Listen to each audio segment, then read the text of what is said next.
안녕하세요 여러분, 성공합시다. 요한계시록에 진짜 논란이 많은 구절들이 있지만 오늘 20장에 나오는 이 천년왕국도 신학적으로 정말 논란이 많은 구절이에요. 오늘 그 천년왕국, 전천년설은 뭐고 후천년설은 뭔지 아주 명확하게 정리하는 시간이 되면 좋겠어요. 우선 천년왕국이라는 단어는요, 성경에 나오지는 않아요. 다만 천년 동안이라는 표현이 나오죠. 그러니 이 천년왕국이라는 단어는요, 편의상 만들어진 표현임을 염두에 두고 시작해야 돼요. 또 천년이라는 숫자는 그 천년 숫자 그대로의 시간이 아닌 긴 시간이라는 의미를 담고 있어요. 이 긴 시간, 천년 동안은요, 용으로 표현된 사탄이 잡혔다가 풀려난 시간이에요. 이 천년왕국에 대해서 여러 가지 학설들이 있지만 가장 두드러진 두 가지 학설에 대해서 살펴보려고 해요. 자, 천년설에는요, 크게 후천년설, 전천년설이 있어요. 후천년설은 용이 잡힌 사건인 천년왕국 후에 예수님이 재림한다는 설이에요. 그러니까 이 후천년설에 따르면 우리는 지금 천년왕국 시대에 살고 있는 거죠. 예수님의 초림과 재림 사이를 지금 이 후천년설에서는 천년왕국이라고 표현하니까요. 반면 전천년설은요, 예수님의 재림 후에 천년왕국이 있다는 것을 말하는 것이에요. 이 두 가지 해석은 건강한 복음주의 신학 안에서 다 허락되는 해석이기 때문에 어떤 해석을 선택해도 사실 문제는 없어요. 다만 성경을 해석할 때는 일관성과 객관성이 중요하기 때문에 20장을 해석하기 위해서는 하나를 선택해야 돼요. 저도 지금 이제 이 20장 성경 공부를 하고 있으니까 하나를 선택해야 하는데 저 개인적으로는 후천년설을 지지하고 있어요. 이 천년 동안을 예수님의 초림과 재림 사이로 해석하는 거죠. 이렇게 선택한 거는요, 느낌이 확 와서 이런 거 아니고요. 몇 개의 근거 구절이 있어요.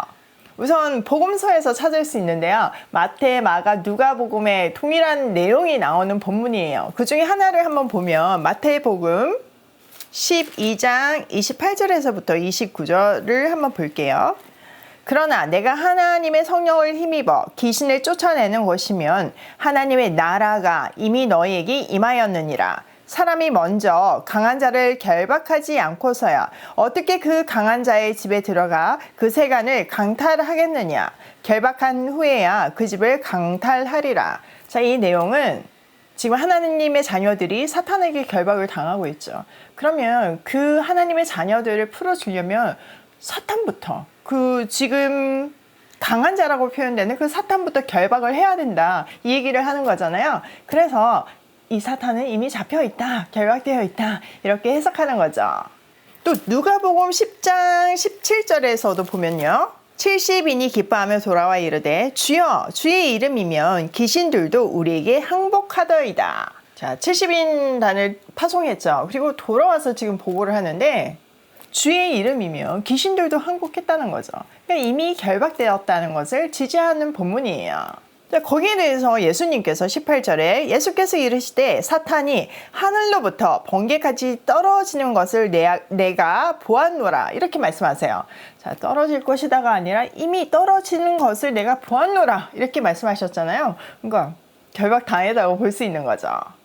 조금 더 살펴보면요, 베드로후서 2장 4절에요. 하나님이 범죄한 천사들을 용서하지 아니하시고 지옥에 던져 어두운 구덩이에 두어 심판 때까지 지키게 하셨으며. 너무 명확하지 않나요? 이미 지금 지옥에 던져가지고 결박하고 있대요. 이게 이제 후천년설을 지지하는 본문이죠. 그래도 하나 더 보면요, 유다서 6절을 한번 볼게요. 또 자기 지위를 지키지 아니하고 자기 처소를 떠난 천사들을 큰 날의 심판까지 영원한 결박으로 흑암에 가두셨으며.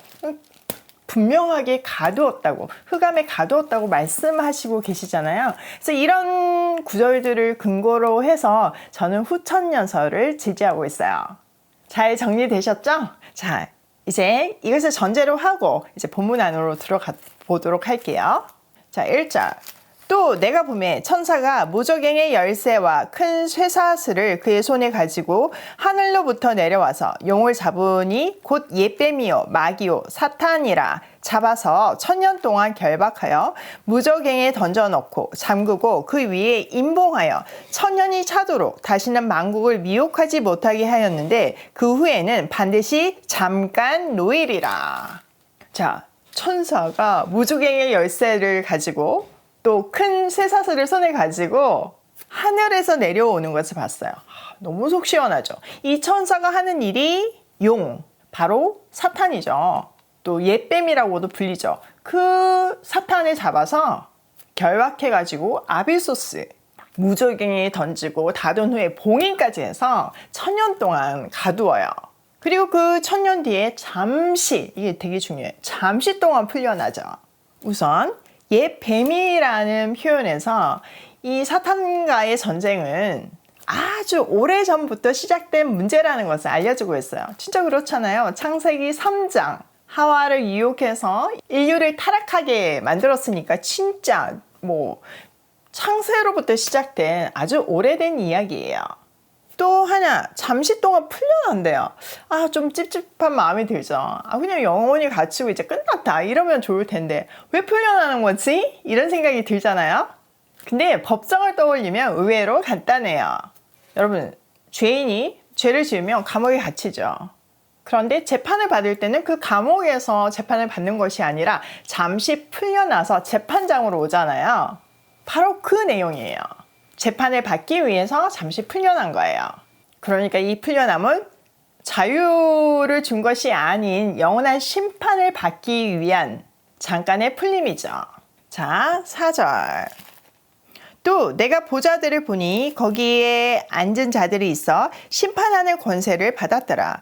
또 내가 보니 예수를 증언함과 하나님의 말씀 때문에 목배임을 당한 자들의 영혼들과 또 짐승과 그의 우상에게 경배하지 아니하고 그들의 이마와 손에 그의 표를 받지 아니하는 자들이 살아서 그리스도와 더불어 1000년 동안 왕노릇하니 그 나머지 죽은 자들은 그 1000년이 차기까지 살지 못하더라. 이는 첫째 부활이라. 이 첫째 부활에 참여하는 자들은 복이 있고 거룩하도다. 둘째 사망이 그들을 다스리는 권세가 없고 도리어 그들이 하나님과 그리스도의 제사장이 되어 1000년 동안 그리스도와 더불어 왕노릇하리라. 자, 심판하는 권세를 받은 자들이 있고 순교의 피를 흘리며 죽었다가 살아난 자들이 있어요. 이들은 짐승의 표를 받지 않은 사람들로서 살아나서 그리스도와 함께 1000년 동안 다스리고 있대요.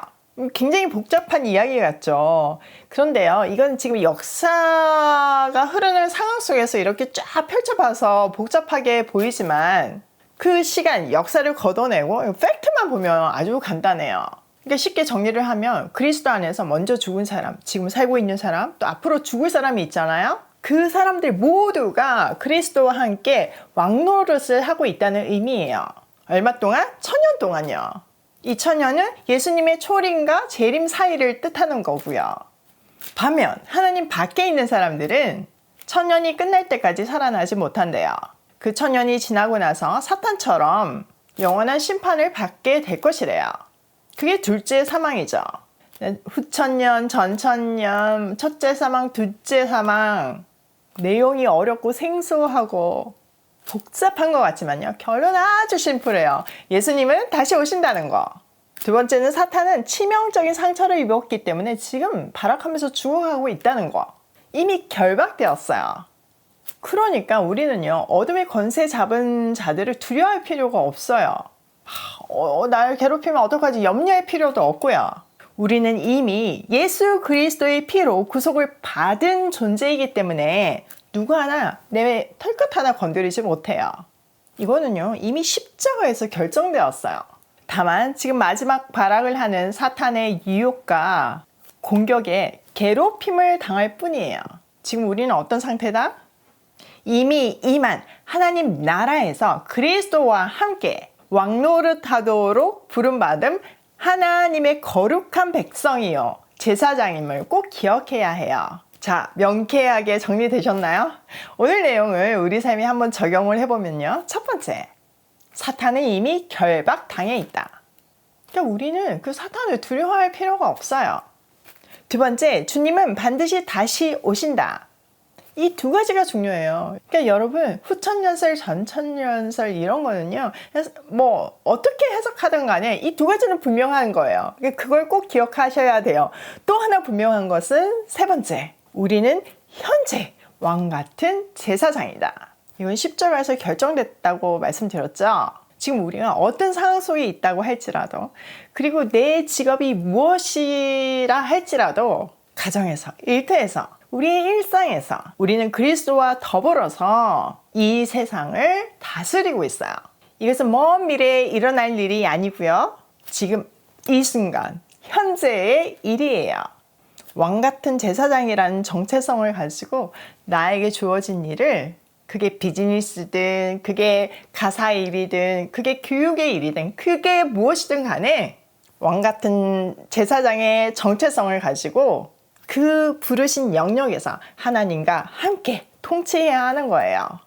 그러니까 오늘 본문이 우리가 어떤 삶을 살아야 되는지 분명하게 보여주고 있어요. 오늘도 주님은 반드시 다시 오시고 사탄은 결박당했고 나는 지금 현재 왕 같은 제사장으로 하나님과 동역한다는 사실을 기억하며 고싱해요.